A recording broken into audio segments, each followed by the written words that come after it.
like the price had dropped, and it was raised in his house where buyers from our neighboring countries, especially from Kenya, were traveling up into the villages.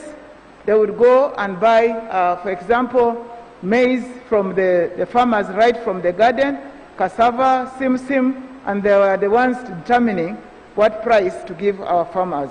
And Madam Speaker, by then, when it was raised, you allowed me to raise a motion so that this House can see how they can protect our farmers from being manipulated. Because if a foreigner goes with money up to the village, our farmers are not able to resist the price they are just offering.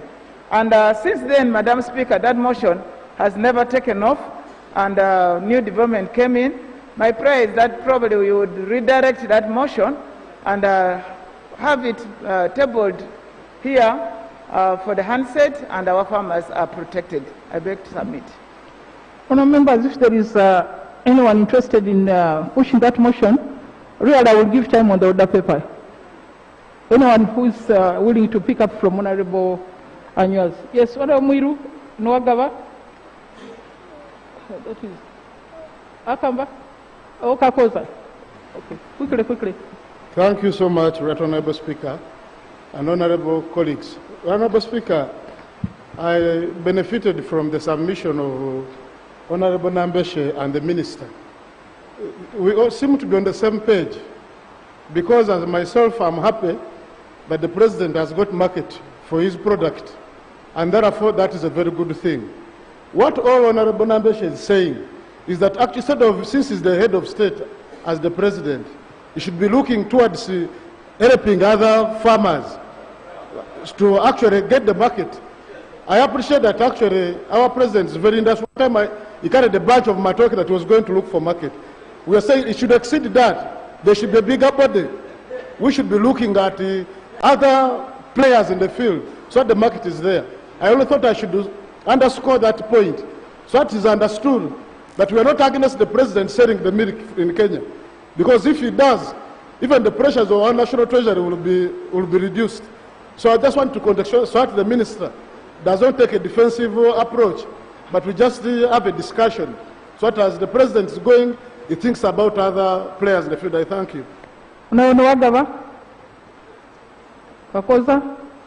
Oh, but we need to end this. Then Kibali. Thank you, Right Honourable Speaker. Right Honourable Speaker, the Minister for East African Affairs has concentrated on the market in Kenya. But Ugandans, especially for us who come from the border with Rwanda, have had no business with Rwanda for the last 2 or 3 years. No business, no movement of people. Those who managed to cross to Rwanda are arrested and never seen again. What exactly are you doing as the ministry to resolve the issue between Uganda and Rwanda so that no more business commences? And if you've failed politically, have you sought ways of using the institutions of East African community to resolve this matter? I thank you.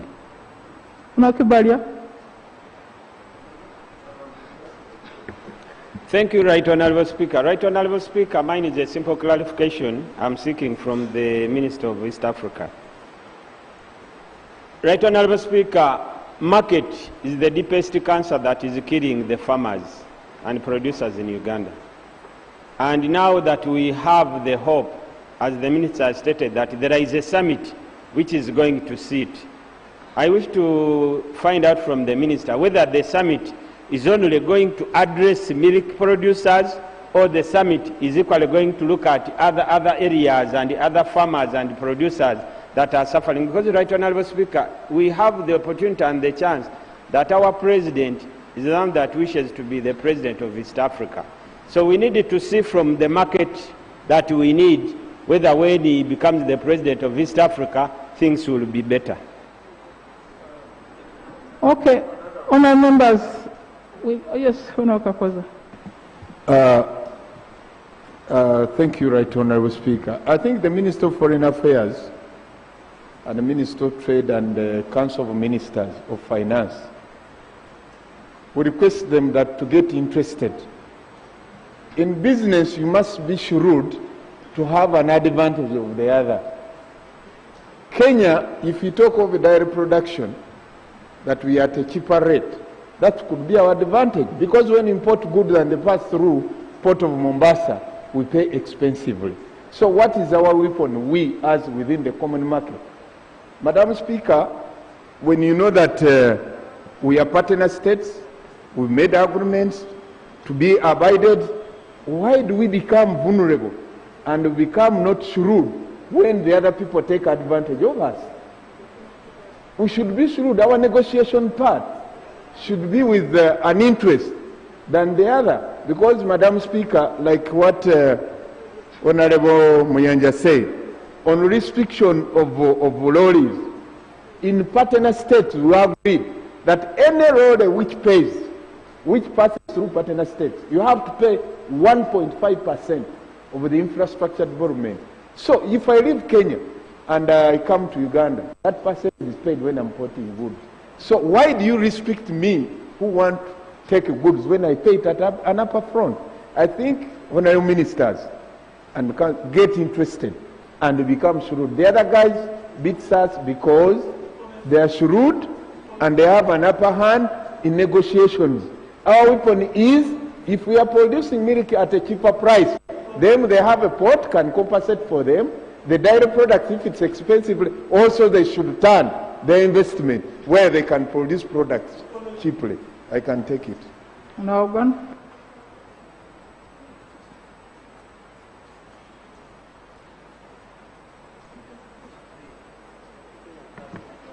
Honorable Speaker, I want to thank the colleague for giving way.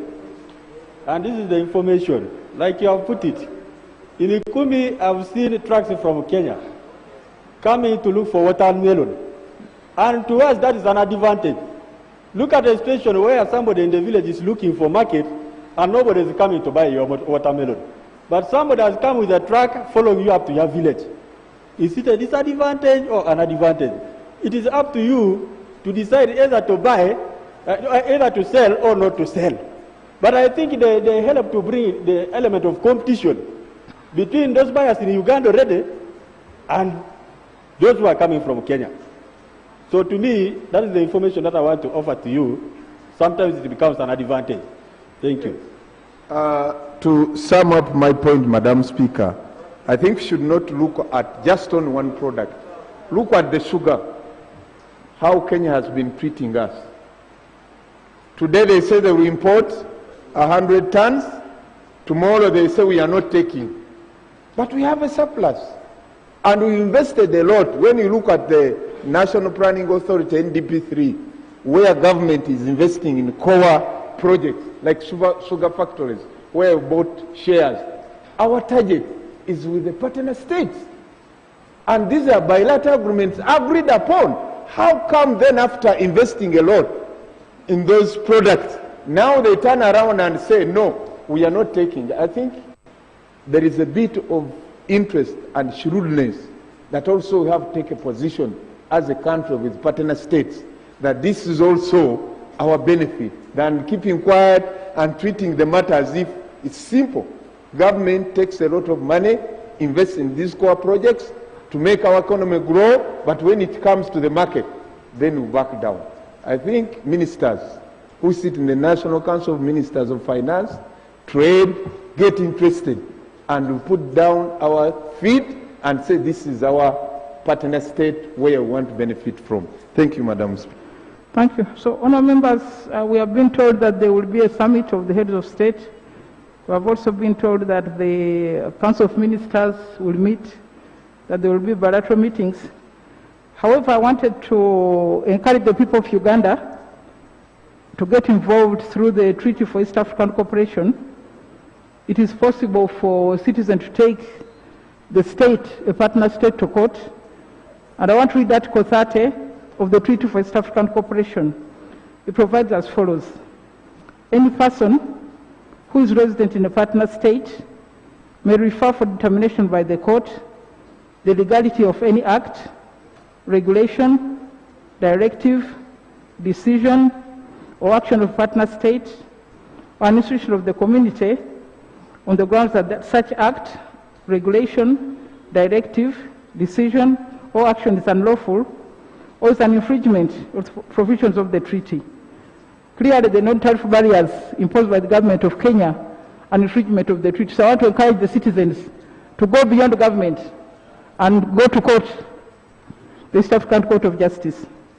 Thank you. Next item.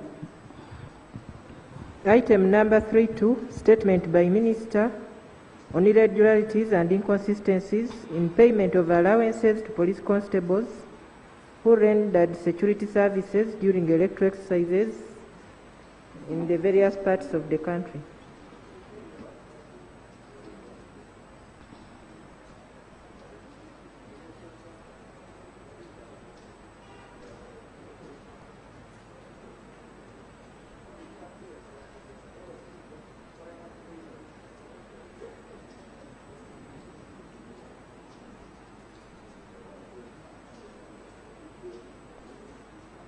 Yes, Minister.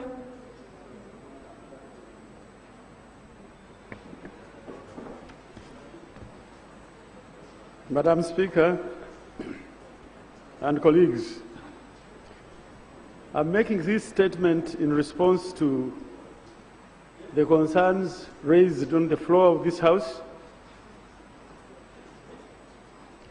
on the 2nd February 2021 by Honorable Tumuzugu Michael Kamugisha over the alleged irregularities and inconsistencies in payment of allowances to police constables who rendered security services during the electoral process.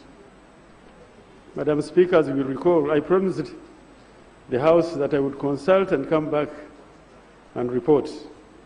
I have consulted with the relevant bodies, including the Electoral Commission, and I now wish to respond as follows. Number one, the Electoral Commission processed and released funds for activities of general elections 2021 to returning officers of each city and each district with instructions to pay temporary election officials after every round of elections, that is, presidential and parliamentary elections, that was round one, city and district, local government councils, then municipality, city division councils, and finally sub-county, town council, municipal division councils elections. And in preparation for the general elections, the Electoral Commission provided for recruitment and deployment of a polling constable in charge of maintaining order at each polling station. And then they provided another constable for enforcing standard operating procedures at each polling station. These are two categories.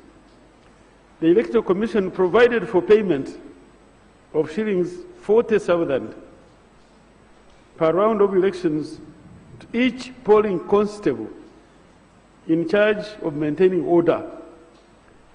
And then the Electoral Commission further provided for payment of 30,000 shillings only per round of election to the polling constable in charge of enforcing standard operating procedures at every polling station. Now, the standard operating procedures were put in place to prevent and combat the spread of COVID-19 pandemic during the conduct of elections.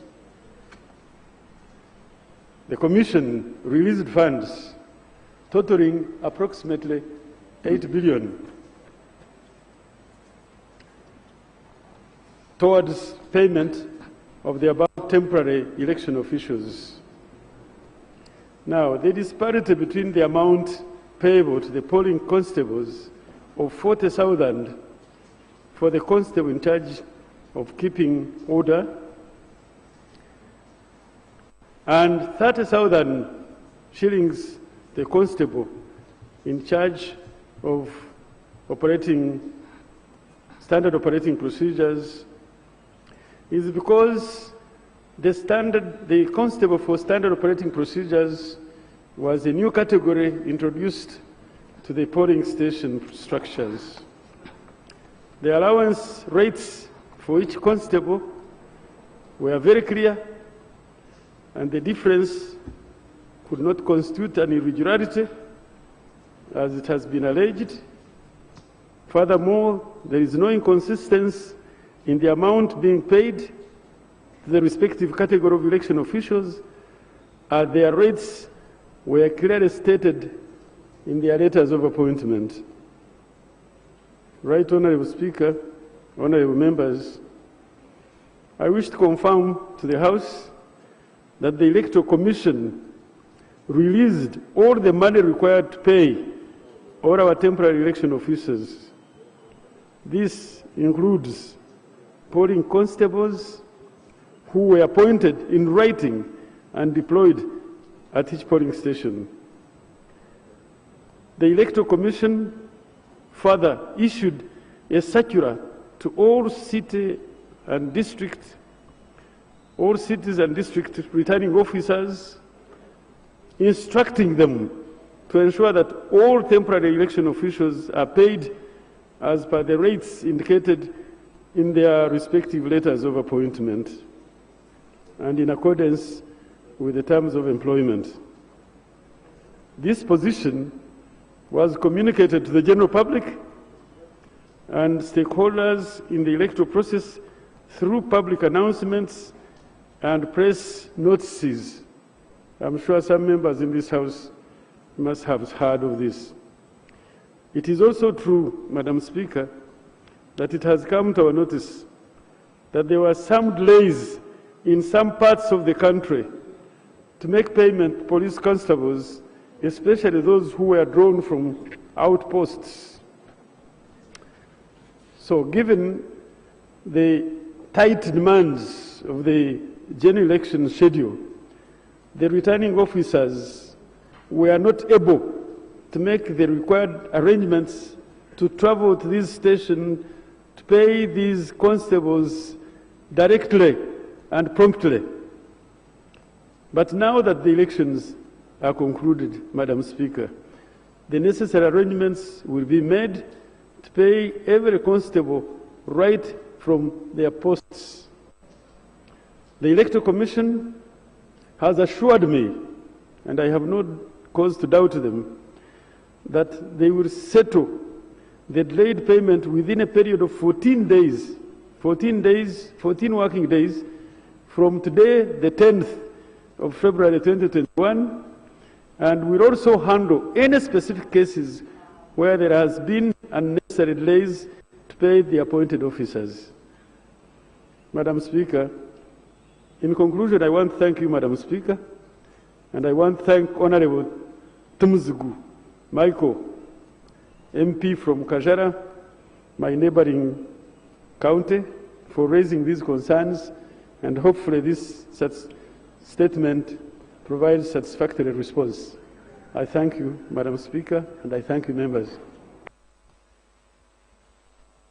No, it's only, do you have a supplementary, Honourable Tumuzugu? Any supplementary, Honourable Tumuzugu?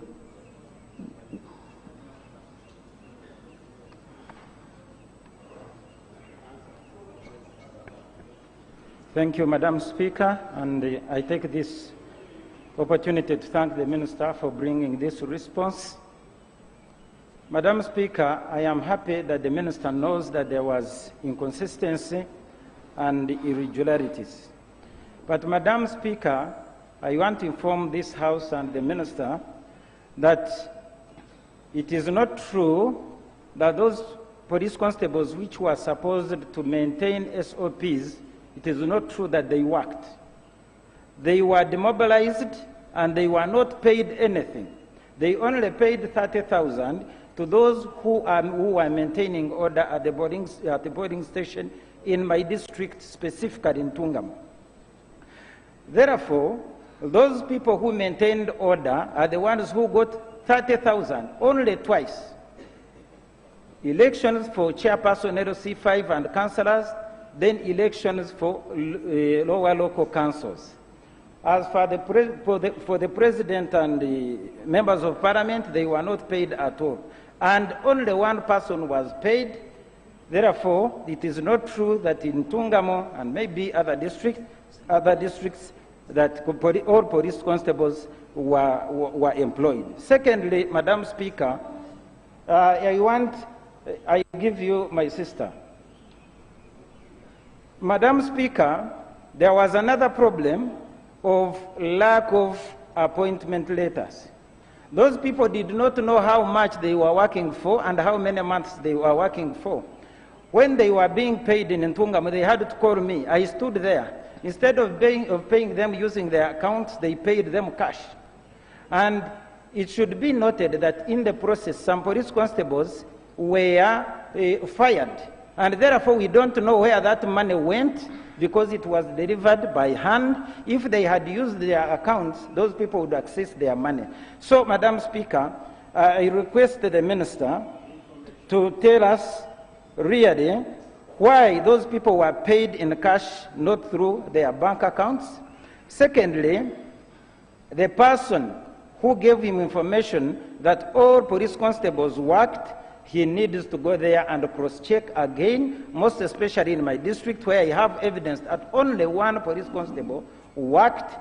Thirdly, I pray that the Minister also gives us information about how many months they were supposed to work, and generally put this information on radio stations such that police constables know how much they are now supposed to get from the leaders who paid them, and again, how many months they are supposed to work. Thank you, Madam Speaker. Information from my sister. But now, members, the matter is getting broader. Yes. When you first came, you said people had not been paid, and the minister said that he's arranging that in a fortnight, yes, all those who had not been paid will be paid. But now you are coming to say you actually want to know how many months were they to be employed, who was going to issue the letters of appointment. You know, now that's not a supplementary, please. Madam Speaker, when I brought this matter, elections were still going on. So when I reached there, more information came. Because when they saw me raising this issue, that's when they brought the details. Otherwise, they had brought what actually they knew, the little they knew. So they have now brought more information. So, Madam Speaker, I seek your indulgence. I think can you write a formal question with all those things that you want answered? Thank you. Yes. Let's go to the next item.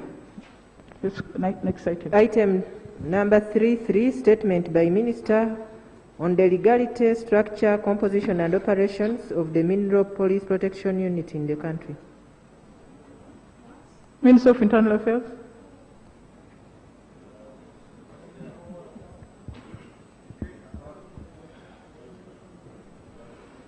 Item number 4. 4.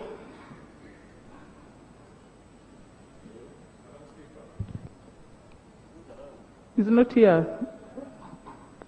Item 4.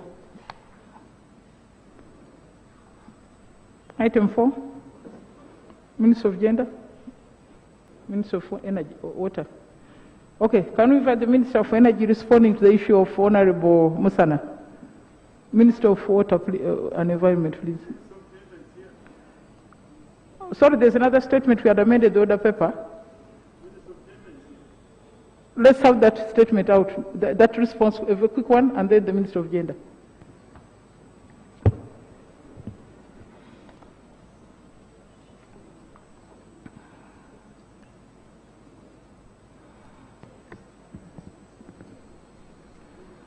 Thank you, Right Honourable Speaker, for giving me this opportunity to respond to a query which was raised yesterday by an honourable colleague. Madam Speaker, I found the issue pertinent and I worked around the clock, and we are happy today to respond to this query which was raised by Honourable Musana Eric, MP, Uyanga County East, which was done yesterday. And gladly I respond as follows. Right Honourable Speaker, the issue was about the stalled construction of Kagadi town water system. Madam Speaker, construction of Kagadi water system supply, which is funded by African Development Bank, has never stalled, except that during the period of COVID, which was across the country, it had to slow down. It is unfortunate also, Madam Speaker, to report that the contractors, Messrs. Samskrit Egypt Engineers and Contractors Limited, are executing these construction works at a very low pace. Kagadi water supply system was designed to supply water to the town councils of Kagadi, Muhoro, and Chenzige, and Rutete Town Board. It was designed to serve a projected population of 150,000 people, and currently it has also been extended to 130 villages.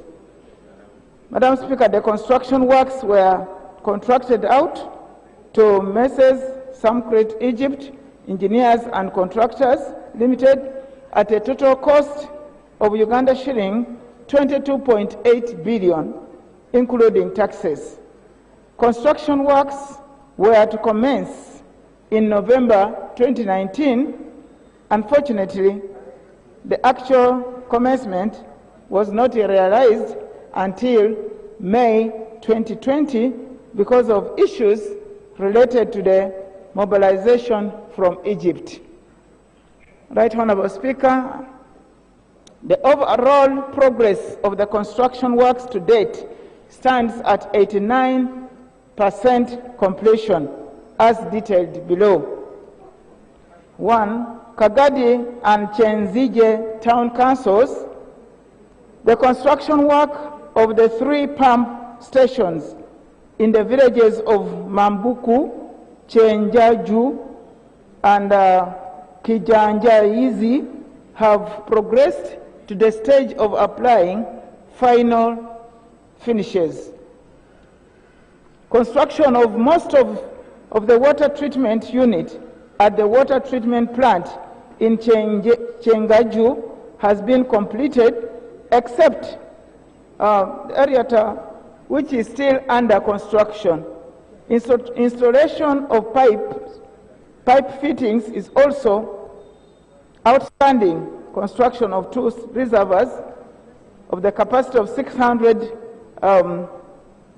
millimeters cubic in Kagadi and 200 millimeter cubic in Nyamajumu village is in the final stages.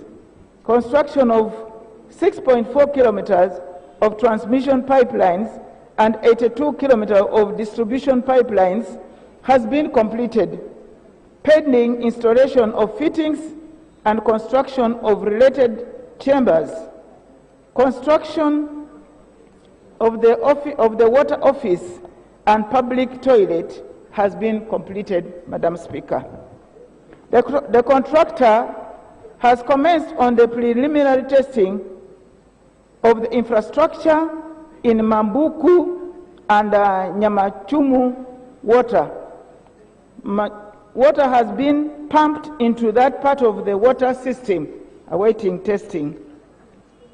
Right Honorable Speaker and colleagues, the construction of the pump station at Ruiswiga has progressed to the stage of applying final finishing, but the one at Chalusa has remained inaccessible due to land issues. Construction of 300 millimeters cubic reservoir tank has been completed. External works of painting and ground leveling and planting of grass are ongoing. Construction of 3 kilometers of transmission pipeline and 19.8 kilometers of distribution pipelines have been completed, awaiting installation of fittings. Construction of the water office and public toilet has been also completed. Madam Speaker, construction of, that is the case of Rutete Town Board. Construction of one pump station progressed to the stage of applying finishes on the pump house. Installation of mechanicals is outstanding. Construction of a 100 millimeter cubic reservoir tank has been completed, and site work of fencing and grassing are ongoing. Construction of 2 kilometers of transmission pipe and 4.3 distribution pipes have been completed and await installation of fittings. Construction of one water office and one public toilet is already completed. The contractor has now embarked on connecting the households to the water supply system. A total of 1,000 startup consumer connections are to be implemented under this contract. Right Honourable Speaker, the works on Kagadi piped water system has not gone on without challenges, and these are some of the challenges that we encountered. Madam Speaker, one, we had slow performance of the contractor, Mrs. Samcret Egypt Engineers and Contractors Limited. We had lack of an official road along the pipe route to the reservoir site in Kagadi Town Council. Landowners are still refusing construction of the pipes through their land. 3, land issues at Charunsa pump station is taking long to get resolved because of ownership wrangles. Lastly, Madam Speaker and honourable colleagues, damages to the already installed pipes by the ongoing roadworks is one of the setbacks we have. With this, Madam Speaker, the work of the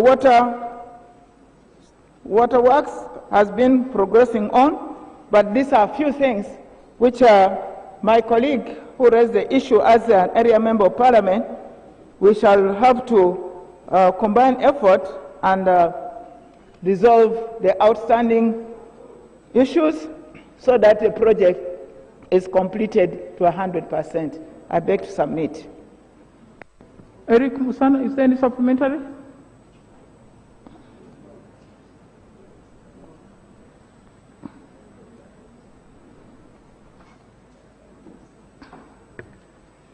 Thank you, Madam Speaker. I want to thank the Minister for giving some answers, and also appreciating that actually the project is moving at a slow pace. And that was my core purpose, my core question, that why are we moving so slow, and yet the government has injected in over 22.8 billion, and now the project is behind schedule over a year. So the question is, why is government so slow in making sure that service is rendered to our people? And Right Honourable Speaker, the Minister has accepted that there are several challenges within the project. I would just pray that the Honourable Minister, without just going into details, you interest yourself in coming to Kagadi. You understand what is actually on ground. What are we looking at? The trenches that have been dug in those areas we are reading in Chenzige, in Rutete, in Kagadi, in Mambugo and other areas, the trenches are not filled up to capacity, and people are now complaining. The pipes are not filled up. So we now have those challenges. The other issue is about land. So the issue has been left to the local government, and the local governments do not have money. So those several questions are still there. I just want to pray, Madam Speaker, that the Honourable Minister interests himself to go on the ground and understand actually what is happening. I thank you. Thank you, Minister. Please go and ensure that the service delivery is properly handled. Thank you. Next item. Item number 4, the National Social Security Fund Amendment Bill 2019. I saw the Minister. Can I see our chair? Yes, Honorable Minister. Right, Honorable Speaker, honorable members, we are ready to proceed, but I don't see the chair or the deputy chair. Is there a member of the committee in the House?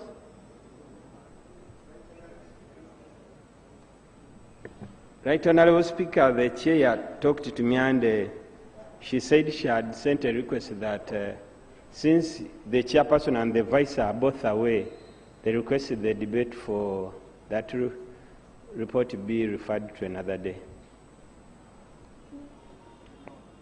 Now, but that committee has got, it's not a report of the chair or the vice chair, it's a report of the committee. Are there no members of that committee here? The lead committee is the Committee on Gender.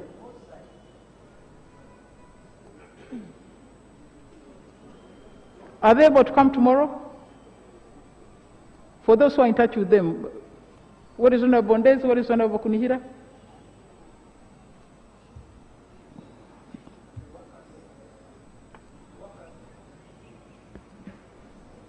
Right, Honorable Speaker, I really don't know the whereabouts of the chair or the deputy chair.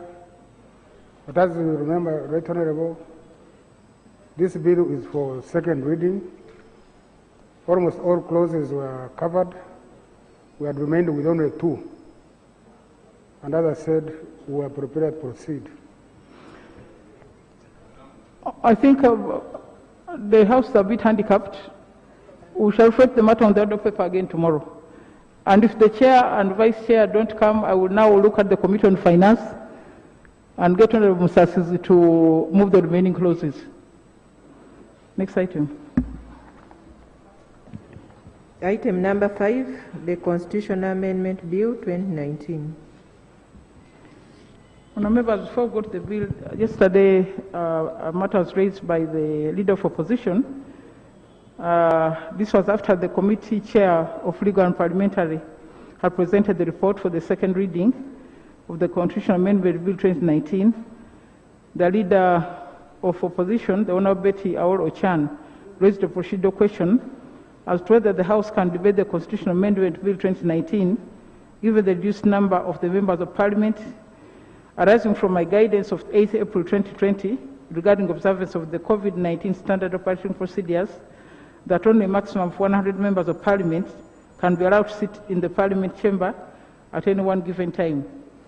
The issue for determination is whether the House can debate the Constitutional Amendment Bill 2019 in light of the reduced number of members of Parliament who can sit in the Parliament.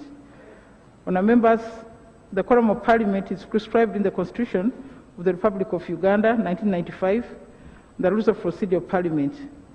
On bills amending the Constitution, Article 262 of the Constitution directs on quorum and requires that a bill for an Act of Parliament to amend any provision of the Constitution other than those referred to in Articles 200, 260 and 261 of this Constitution shall not be taken as passed unless it is supported at the second and third readings by the votes of not less than 2/3 of all members of Parliament. Now, members, my finding is that the question of quorum arises when a question has been put for the motion to be carried for the second and third reading of the bill. It does not apply to the general debate on the bill. Therefore, as far as I'm concerned, we can debate the bill. It's only when we have to vote that we shall require the 2/3 quorum. So we can proceed. And I want to say that because of the importance of this proposal, I will give as much time as possible to members to speak to the bill and to the report. Thank you. That's my ruling.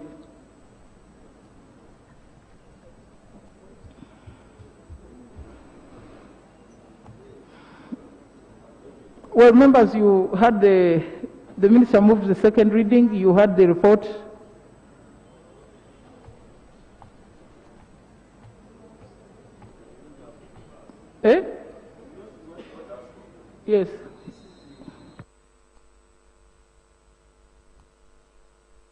as you have addressed yourself to the Constitution, some of us are not members of the committee.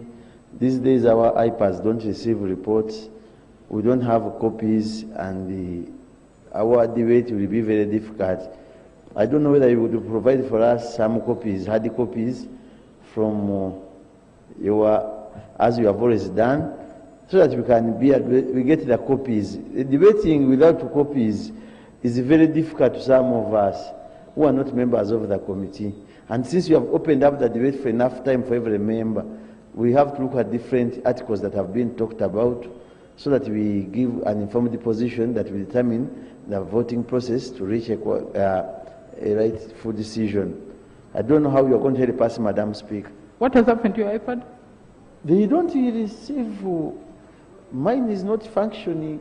I don't know whether other members, their iPads. We don't have anything. These days we had kept quiet because of the closure of the internet. We said our parliament is also a victim of the same, but we don't have anything. Even the other papers, sometimes we don't get it. So I don't know how we're going to help us, so that we get at least 30 copies for this particular one. But I thought the internet is back, isn't it? By the way, the Minister of ICT, I've never seen them since we resumed the House.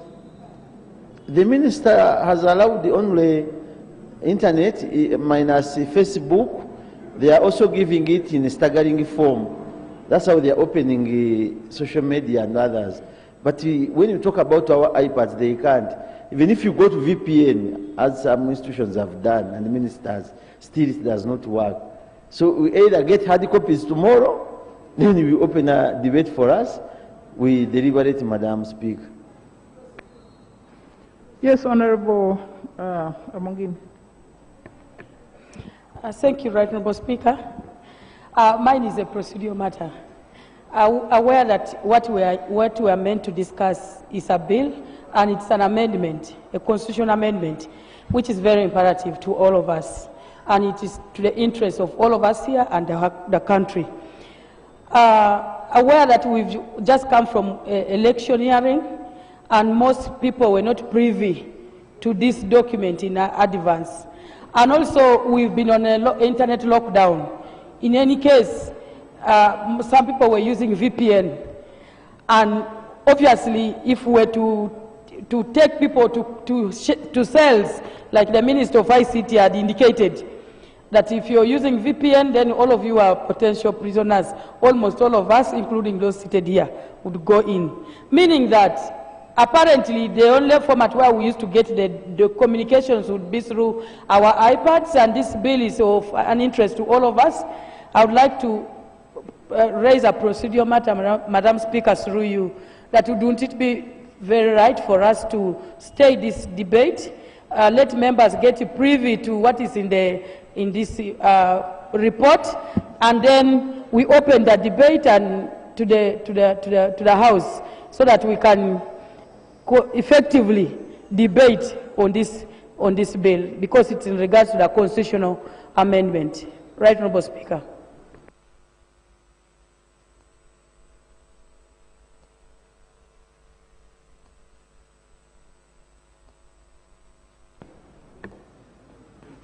Now,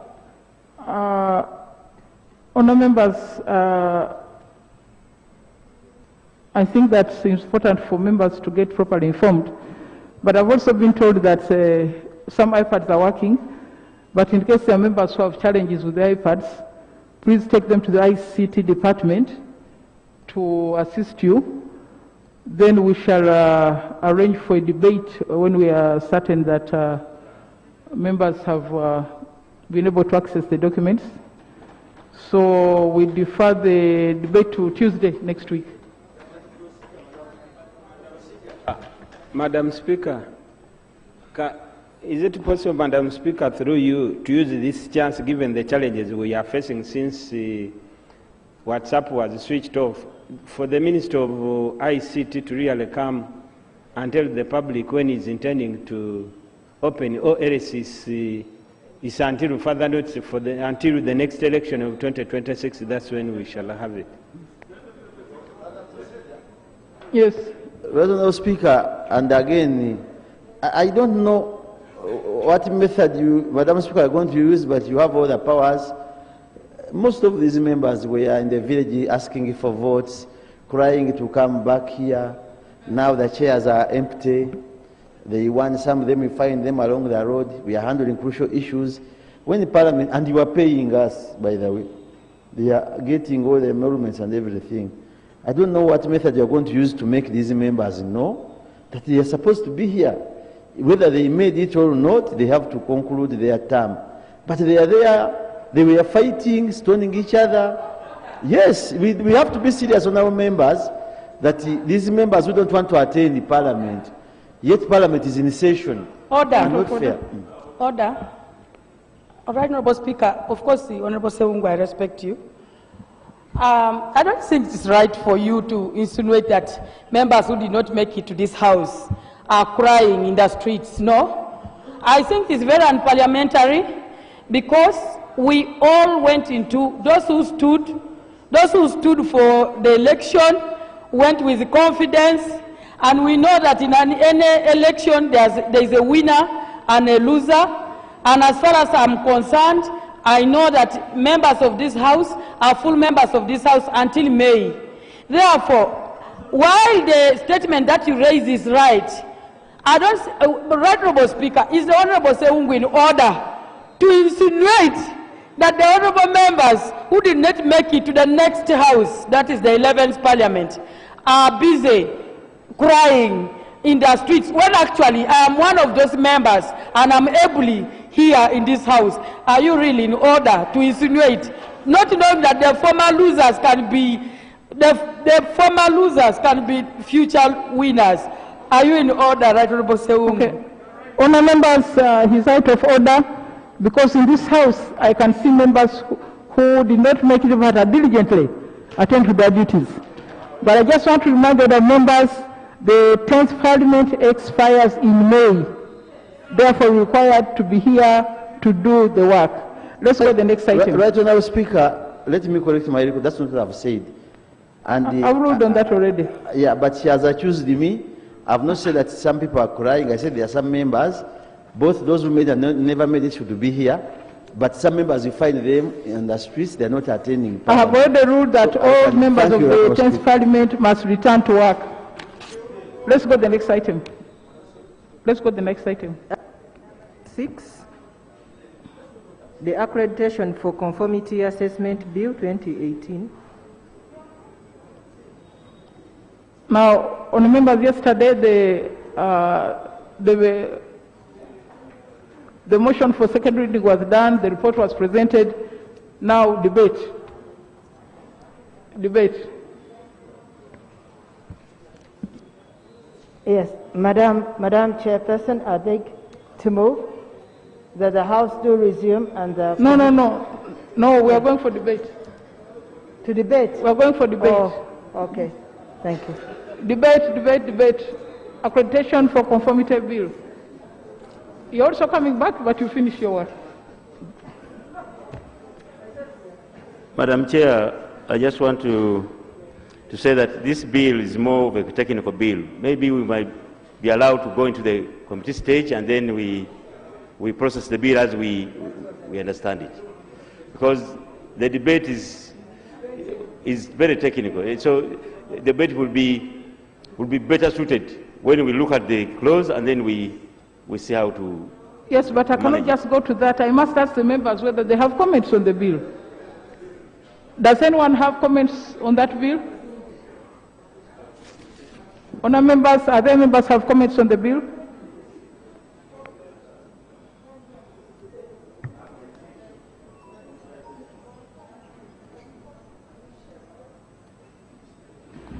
Honour members, in the absence of those wishing to contribute, I put the question that the accreditation for conformity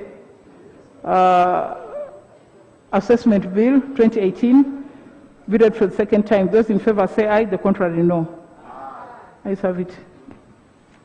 The accreditation for conformity assessment bill 2018 bills committee stage.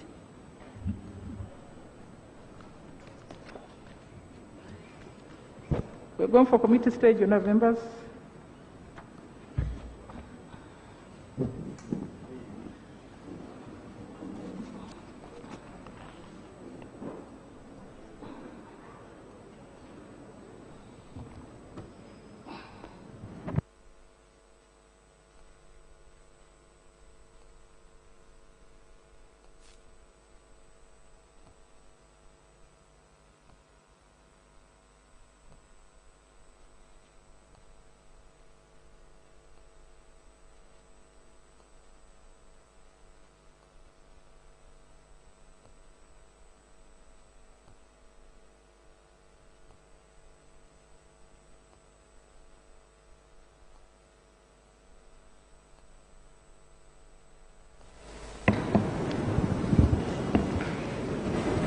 The Accreditation for Conformity Assessment Bill 2018, Clause 1.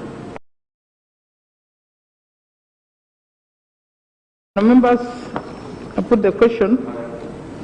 Yes, Honorable Chair. Yes, Madam Chair. The committee proposed to amend the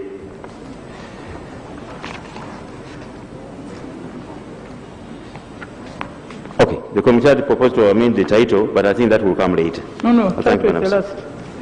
Clause 1 is the purpose of the Act. If there are no changes, I put the question that Clause 1 do stand part of the bill. Those in favour say aye, the contrary no. Ayes have it. Clause 2. Put the question that Clause 2, Honourable Chair. Interpretation, that one comes last. That is the interpretation, and I think it comes last. That one comes last. Okay. Let's go to Clause 3. Clause 3. Put the question, Clause 3 do stand part of the bill. Those in favour say aye, the contrary no. Aye. Aye. Those in favour say aye, the contrary no. Aye. Ayes have it. Clause 4. Clause 4, Honourable Madam Chair. The committee proposed to amend Clause 4. Those are the functions of the Uganda National Accreditation Services. On Clause 4, in 1 paragraph A, by inserting immediately after subparagraph 7 the following, we are adding onto the functions. 7, environmental health bodies. 8, seed testing bodies. 9, management system certification bodies. And 10, personal certification bodies. And 2, in paragraph 6, delete the word medical. In paragraph 6.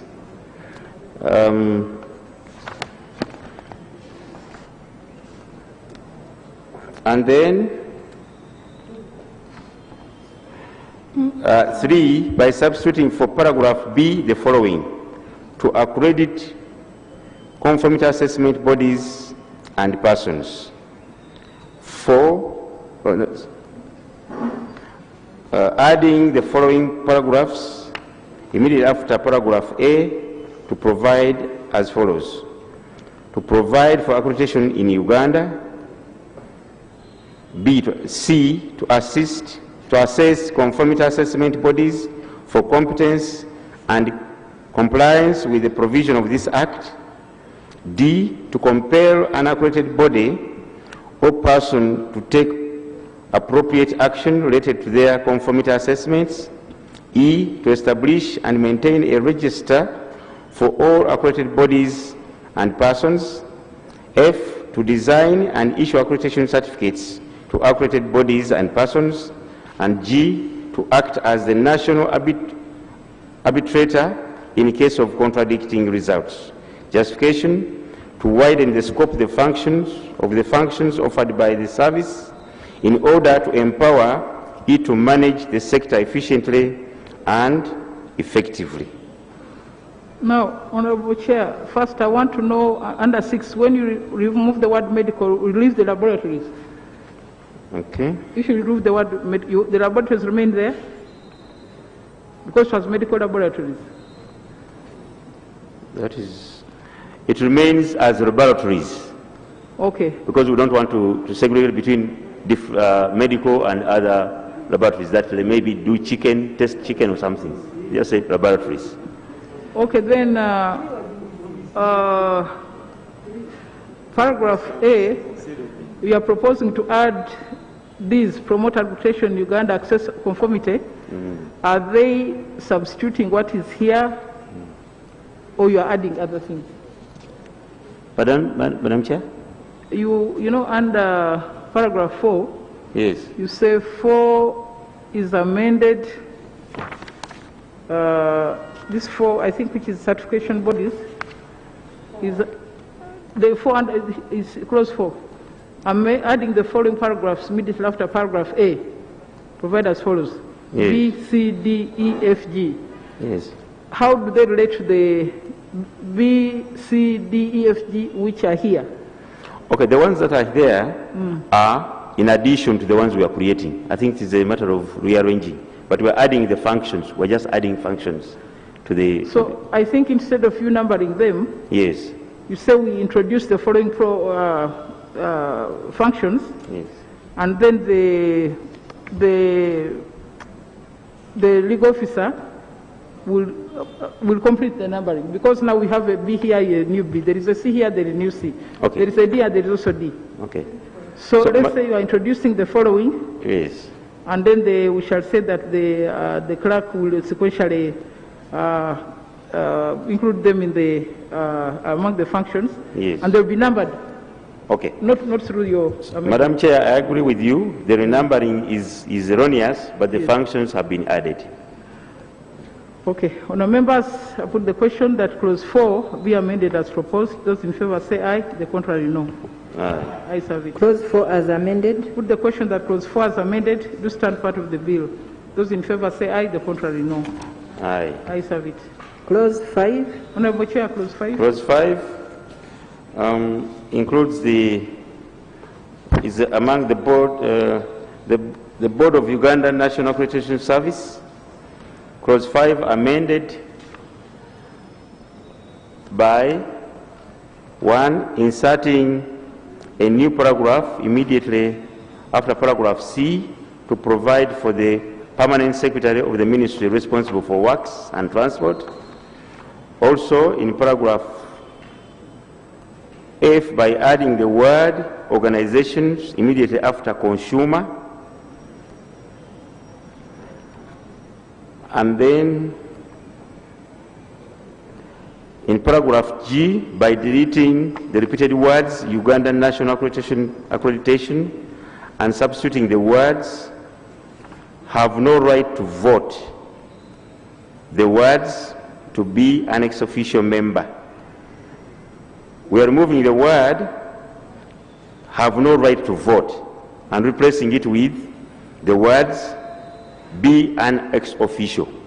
The word no right to vote is inappropriate, so the committee sought just say be an ex-officio member.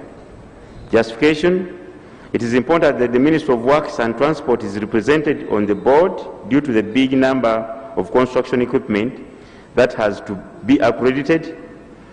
Providing for a representative of consumers is ambiguous. However, adding the word organizations provides clarity, because we don't want just a consumer, we want people from the consumer organizations. And then it is not the practice in Uganda for cabinet to approve members of a board. Now, Honourable Chair, under G, yes, you know, ex-officio means you are there by virtue of your office. By virtue of the office. So, if you remove the shall have no right to vote, it means that person will actually vote. When we put ex-officio member, doesn't it suffice that somebody is... It means you are there by virtue of office. That's why the word official is said that you are there because of your office. Okay. Yes. I think we can leave it. We can stay the statement in the bill which says the executive director of the Uganda National Accreditation, Uganda Accreditation, National Accreditation, Uganda National Accreditation System, who have no right to vote. I think the MD is the one that they're saying should be neutral. Okay. Okay, so we'll leave that one as it is, but we approve the one of the organizations. Yes. And the permanent secretary. That is 1 and 2, I and 2. Yes, Madam Chair. Yes.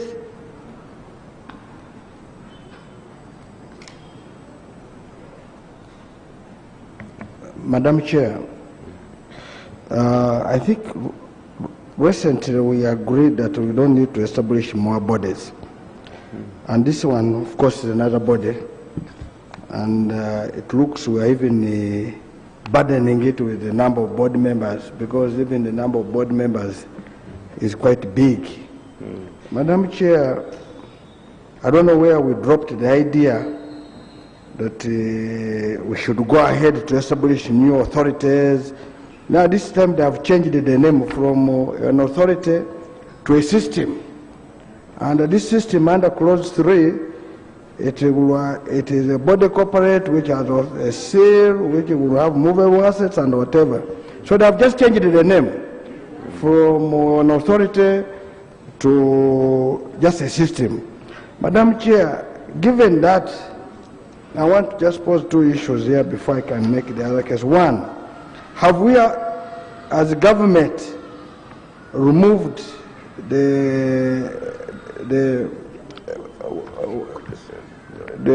where they had stopped that we don't want to create more authorities?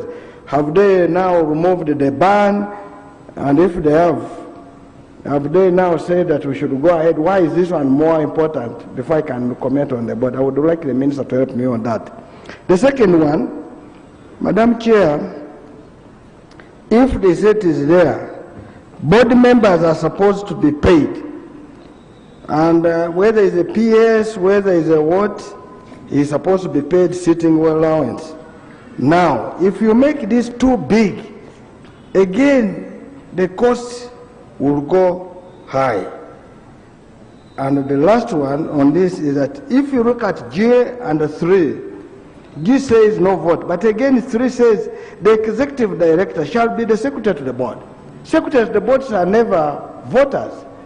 And if the moment we say, because this one will contradict where it is saying that the board members will be appointed by the minister.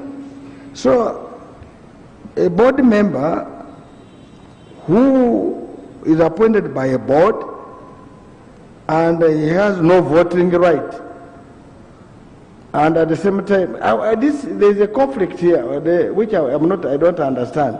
So, Madam Chair, I would request the minister to assist me on those 3 issues, and then the chair of the committee, because if we are going to have an executive director who is going to be a board member with no voting right, only the issue is no voting right, but he will be paid sitting allowance as a board member. He cannot only vote. Secondly, you are saying it should be even now an executive, a board secretary. Now, if he's a board secretary, why again do you make him be a board member without a voting what? A voting right. I need those clarifications, Madam Chair. Yes, Minister. The minister will come on the waiver for this board, for this new organization. But as we have said, the executive, 3 reads, the executive director shall be the secretary of the board. And because he's now secretary of the board, that's why in G we said he has no voting, has no right to vote. So he's a secretary to the board. And he's not a board member, therefore. And Mr. Chairman, let me help you. Yes. A board secretary is not a board member. Yes. So, we want to say either you appoint him under law that the executive director shall be the board secretary. Yes. And that means if the board secretary, his job is to write minutes. Yes. Now, you cannot have again up and saying the executive director of your system, you're calling your system, shall have no right to vote. Okay. In short, maybe you don't, the board shall consist of the following members.